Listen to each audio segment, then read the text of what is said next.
So let's talk about 5 things people learn too late in life, not because I want to depress you, but because if you're hearing this now, you still have time. First, busyness is not a badge of honor. I spent years wearing exhaustion like a trophy, believing that the more overworked and overwhelmed I was, the more valuable I must be. Research tells us otherwise. Studies on burnout show that chronic stress doesn't just steal our energy, it rewires our brain, making us less creative, less connected, and ironically less productive. The hardest truth? No one gives you a gold medal for running yourself into the ground. At some point, we have to ask, are we building a life or are we just surviving one? I used to think that if I wasn't busy, I wasn't trying hard enough. That if my schedule wasn't packed, if I wasn't running from one commitment to the next, I was somehow failing. Because in our culture, being busy isn't just normal, it's glorified. We hear it in conversations every day. How are you? Ooh, swamped. Same, so busy, it's just nonstop. And we say it like it's a good thing, like exhaustion equals importance. But here's the thing, being busy and being fulfilled are not the same thing. The research is clear. Chronic busyness, this never-ending cycle of doing, activates the brain's stress response. The amygdala, the part of the brain responsible for detecting threats, goes into overdrive, keeping us in a low-grade state of fight or flight. Over time, this constant activation rewires neural pathways, making it harder for us to concentrate, solve problems, and even experience joy. But we don't need a scientific study to prove it. We can feel it. How many of us have been so caught up in the momentum of work, responsibilities, and obligations that we suddenly look up and wonder, when did I last have a real conversation with someone I love? When did I last feel excited about something? When did I last feel anything other than tired? And it's not just our minds that pay the price. Our relationships do too. Studies show that people who report higher levels of time scarcity, feeling like there's never enough time, also report lower relationship satisfaction. Because when we're stretched too thin, the first things to go are the ones that require presence. Deep conversations, playful moments, the kind of connection that happens in the in-between. I learned this the hard way. There was a time when I said yes to everything, every opportunity, every favor, every extra project, until I was so overextended that I wasn't really there for anything. I'd be at dinner with my family, but my mind was racing through my to-do list. I'd say yes to a coffee with a friend, but spend half the time answering emails under the table. I was doing all the things, but I wasn't in any of them. And then one day, my daughter looked at me and said, "Mom, you're always working." She didn't say it with resentment. She just said it like it was a fact. And that's what broke me, because she was right. I was always working, not just at my job, but at proving my worth, proving I was needed, proving I could do it all. That was the moment I realized busy doesn't equal valuable. It just equals busy. So why do we do this? Why do we keep piling on more, convincing ourselves that if we just push a little harder, we'll finally feel like we've made it? Because deep down, many of us believe that rest is lazy, that slowing down means falling behind, that if we stop, even for a second, everything will come crashing down. But the truth? Rest is not a luxury. It's not a reward for finishing everything on our to-do list. It's a requirement for living a full life. Research on high performers, CEOs, athletes, artists, shows that the ones who sustain success, who don't just achieve but thrive, are the ones who prioritize rest as much as effort. And not just sleep, true rest. Time spent in nature, meaningful conversations, creative outlets that have no productivity value whatsoever, moments of stillness where we're not doing, fixing, or achieving anything. We're just being. Because at the end of the day, no one will stand at our funeral and say, "She was amazing. She answered emails at 11 p.m. and never took a break." They'll talk about the moments we were with them, the way we laughed, the way we made them feel. So maybe it's time we stop treating exhaustion like a status symbol. Maybe it's time we start measuring our days not by how much we did, but by how present we were. Because a full life isn't the same as a busy one. And the best things, they happen in the pauses. Second, emotional avoidance is expensive. The things we push down don't disappear. They just show up in places we don't expect. Unprocessed grief becomes irritability. Buried shame becomes perfectionism. Suppressed fear becomes control. The research is clear. Avoiding hard emotions doesn't make us stronger. It makes us numb. And a numb life is not a full life. Most of us were taught in one way or another that some emotions are acceptable and others should be avoided at all costs. Be happy, be grateful, be strong, but don't be angry, don't be sad, and definitely don't be vulnerable. Somewhere along the way, we learned that negative emotions make us weak, that feeling too much is dangerous, and that if we just keep moving, keep pushing, keep ignoring the hard stuff, it'll go away. But it doesn't. Our emotions are like unpaid debts.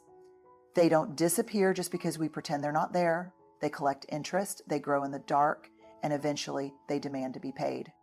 There's a study that looked at the effects of emotional suppression when we actively try to push down feelings like sadness, anxiety, or fear. The results? People who suppress their emotions don't just experience higher stress levels, they also have weaker immune systems, lower relationship satisfaction, and a higher likelihood of developing chronic illness. Because emotions are not just psychological. They live in the body. And when we don't process them, they don't just go away, they manifest in other ways.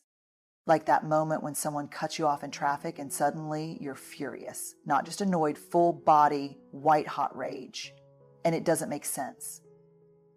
But if you trace it back, you realize it's not just about traffic. It's about every moment that week when you felt powerless. It's about the meeting where you swallowed your frustration. It's about the fight with your partner that you pretended didn't hurt. Or maybe it shows up as perfectionism. You convince yourself you have to be the best at everything. You have to be polished, accomplished, untouchable. Because if you slow down, if you allow yourself to feel the things you've been running from, what happens? Maybe you realize you're terrified of failing. Maybe you realize you don't feel good enough. And so we keep performing, we keep controlling, we keep avoiding. Because facing the truth feels too big, too overwhelming. But here's what I've learned. Emotions don't destroy us. The fear of feeling them does. We have this idea that if we open the door to our real feelings, they'll flood in and drown us.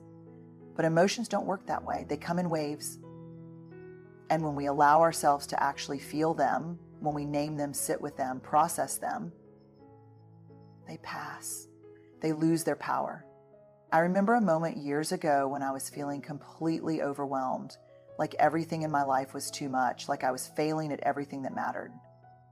My instinct was to push through, to keep going, to not feel it. But instead, I sat down and wrote out exactly what I was feeling. And what shocked me wasn't how big the emotions were, it was how quickly they softened the moment I acknowledged them. Because emotions just want to be heard. So what do we do with this? How do we start actually processing our emotions instead of running from them? We name them. Studies show that simply labeling an emotion, saying, I feel anxious or I feel hurt, reduces its intensity in the brain. It gives us clarity. And when we have clarity, we can respond instead of just reacting. We get curious. Instead of judging our emotions, I shouldn't feel this way, we ask, why am I feeling this? What is this trying to tell me? Because emotions aren't obstacles. They're data, they're messengers, and we allow them to move through us, whether that means writing them down, talking to someone we trust, or simply sitting in silence and feeling what needs to be felt. Because when we stop running, when we stop numbing, something incredible happens. We get our life back. We start experiencing real joy, real connection, real peace. And isn't that what we're actually chasing? Not a life where we avoid pain, but a life where we feel all of it, where we get to be fully, deeply, unapologetically alive. Third, People are not thinking about you as much as you think they are. The fear of judgment keeps too many of us small. But studies on the spotlight effect prove that people aren't watching us nearly as closely as we imagine. While we're agonizing over a misstep, everyone else is too busy thinking about their own. Once we realize this, we can stop performing, stop editing, and start showing up as who we actually are. I spent years believing that every misstep, every awkward moment, every imperfection was on full display for the world to see. If I stumbled over my words in a meeting, I'd replay it 100 times in my head, convinced that everyone else was doing the same. If I walked into a room and didn't know anyone, I'd assume that people were noticing how out of place I felt. It was like I was walking through life under a spotlight, and every mistake, every flaw was being broadcast in high definition. But then I came across a study that changed everything. Researchers call it the spotlight effect, this tendency we have to vastly overestimate how much other people notice us. In one experiment, they asked participants to wear a bright, embarrassing t-shirt and walk into a room full of strangers. The participants were convinced that everyone in the room would remember what they were wearing. But when the researchers asked the strangers afterward, most people hadn't even noticed. Let that sink in. We think everyone is watching us, critiquing us, analyzing our every move, but most of the time, they're not. They're thinking about themselves, just like we are. And yet, how many of us let this fear, this illusion of constant scrutiny, hold us back? We edit ourselves, second-guess ourselves, shrink ourselves down. We hold back from raising our hand, from sharing our ideas, from dancing like an idiot at weddings because we're afraid of what other people will think. But here's the truth. Most people aren't thinking about us nearly as much as we imagine. And the ones who are, they're usually not the ones we need to be living for. I remember a time early in my career when I gave a talk at a conference. I walked off stage convinced I had bombed. I had stumbled over a few words, lost my train of thought for half a second, and for the rest of the day, I felt sick about it. I kept picturing the audience whispering, "Did you see that? She totally messed up." But later that night, I ran into someone who had been in the audience, and she said, "That was amazing when you shared that story about fear. It really hit me. I've been struggling with the same thing." Not one word about my fumbled sentence, not one comment about the things I had obsessed over, because no one had been watching me as closely as I had been watching me. The more I see this play out, the more I realize how much time we waste worrying about things that don't matter. That person you were awkward around at the party, they've already moved on. That time you mispronounced a word, no one's still thinking about it. That moment you replay in your head at 2 a.m., everyone else has long forgotten. And the irony, the more we let go of this fear, the more magnetic we become. Because real confidence doesn't come from being perfect. It comes from being unbothered. From knowing that we are worthy, whether we nail it or not. So what would happen if we let go of the performance? If we stopped filtering, stopped rehearsing, stopped walking through life as if we're on stage? What if we decided right now that we don't need to prove anything, because the people who matter don't need us to be perfect. They just need us to be real. And the people who demand perfection, they're too busy worrying about themselves to actually be paying attention to us anyway. Fourth, success without fulfillment feels empty. We're told to chase achievement, to work hard, to climb the ladder, and many of us do, but at some point we look around and wonder, why doesn't this feel as good as I thought it would? Because success without meaning, without connection, without a sense of purpose. For years, I believed that if I just achieved enough, I'd finally feel whole. If I worked hard, got the right opportunities, checked all the boxes, I'd wake up one day feeling complete. So I ran hard. I hustled. I collected gold stars like my worth depended on it. And for a while, it worked. The promotions, the praise, the external validation, it felt good until it didn't. I remember sitting in my office after a particularly big career milestone, one of those moments I had been working toward for years. I should have been thrilled. I should have felt like I had made it. Instead, I felt nothing. Not sadness, not excitement, just a strange, hollow feeling. like I had reached the top of a mountain only to realize there was nothing up there. And that moment forced me to ask a question I had been avoiding. What am I actually chasing? Because here's the thing, achievement in and of itself isn't the problem. Working hard isn't the problem. The problem is when we attach our entire sense of worth to the next goal, the next milestone, the next pat on the back. The problem is when we assume that success equals happiness, when in reality, success without fulfillment is just well-packaged burnout. Research backs this up. Studies on happiness show that external achievements, money, status, accolades, do bring a temporary boost in well-being, but it's fleeting. Like a sugar rush, it spikes and then crashes, leaving us chasing the next hit. True, lasting fulfillment comes from something else entirely. It comes from meaning, from connection, from being aligned with our values. I once interviewed a highly successful executive who had built everything he thought he wanted: wealth, influence, power. On paper, he had won. But when I asked him what he would have done differently, he sighed and said, "I wish I had spent more time on things that actually mattered." He told me about the birthdays he missed, the friendships that faded, the way he had been so focused on getting somewhere that he forgot to enjoy where he already was. And that's what so many of us do. We get caught in this loop of when or then thinking. When I get the promotion, then I'll feel secure. When I buy the house, then I'll feel successful. When I reach this level, then I'll finally relax. But the goalposts keep moving. And if we're not careful, we wake up one day and realize we've been chasing a finish line that doesn't actually exist. So what does fulfillment actually look like? It looks like aligning our work with our values, choosing careers, projects, and goals that actually mean something to us, not just what looks impressive from the outside. It looks like making space for joy, not waiting until we deserve it, but choosing to experience it now in the messy, unfinished middle of things.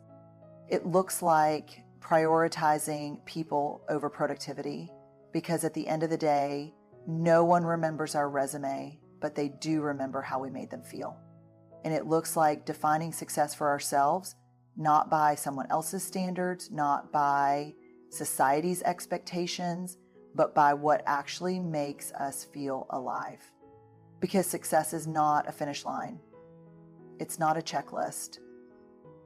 It's not something we finally arrive at. It's in the way we live, the way we show up, the way we stay present for the things that actually matter. And if we miss that, we miss everything. Fifth, time is not a renewable resource. We act like we have forever, like we can put off the things that matter, our dreams, our relationships, our joy, until some mythical later, when life is less chaotic, when we feel more ready, when everything is perfectly in place. But later is not a guarantee.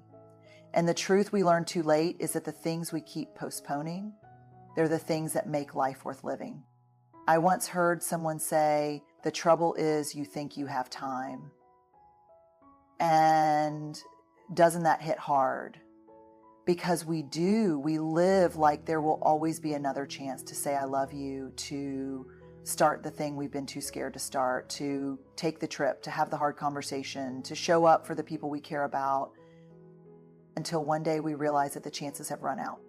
I've spent years studying vulnerability, connection, and courage. And if there's one theme that comes up again and again, it's regret. Not over the things people did, but the things they didn't do. The words left unsaid, the dreams left unexplored, the relationships that slipped away because no one made the first move. There's research on this, because of course there is. Studies show that at the end of life, people don't regret the failures nearly as much as they regret the opportunities they never took, the risks they never said yes to, the times they played small, played safe, convinced themselves they had more time.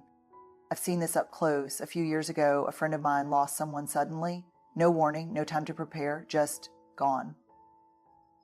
And as we sat together in the days that followed, what haunted her wasn't the big dramatic moments. It was the small ones. The time she didn't pick up the phone, the time she assumed there'd be another dinner, another weekend, another chance.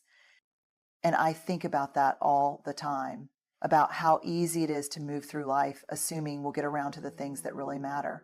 One day I'll take that trip. One day I'll finally start writing that book. One day I'll reach out and fix that friendship. But what if one day never comes? What if we stopped acting like time was infinite? What if we treated it like the precious, non-renewable resource that it is? Because the reality is we're spending it no matter what. The question is, are we spending it on the things that actually matter? It's easy to get caught in the trap of waiting until we feel ready, waiting for the fear to go away. But readiness is a myth, and fear is just proof that something matters. The people who live the fullest lives aren't the ones who waited for fear to disappear. They're the ones who moved forward in spite of it. So what does that look like in real life? It looks like making the call, sending the text, taking the risk. It looks like putting ourselves in the arena, knowing we might fail, but deciding that the worst failure would be never trying at all. It looks like choosing joy now. Not when we've earned it, not when everything is perfect, now. Because the small, ordinary moments, the laughter over dinner, the sun on our face, the quiet conversations with people we love, those are the things we'll wish we had more of. And it looks like living in a way that if tomorrow wasn't promised, we'd still be proud of today.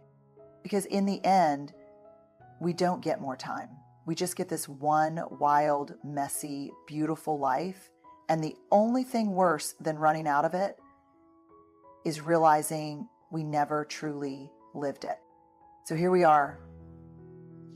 5 lessons people learn too late. 5 truths that, if we really let them in, can change the way we live now, not someday. Because that's the point, isn't it? Life isn't waiting, it's happening. Right here, right now. We spend so much time afraid of what people think, of failing, of not being enough. We chase things that don't fulfill us, hold back when we should lean in, assume we have more time than we do. But what if we stopped? What if we really started showing up, not for some perfect, polished version of life, but for the messy, beautiful, real thing? Because at the end of the day, it's not about being fearless. It's about being brave.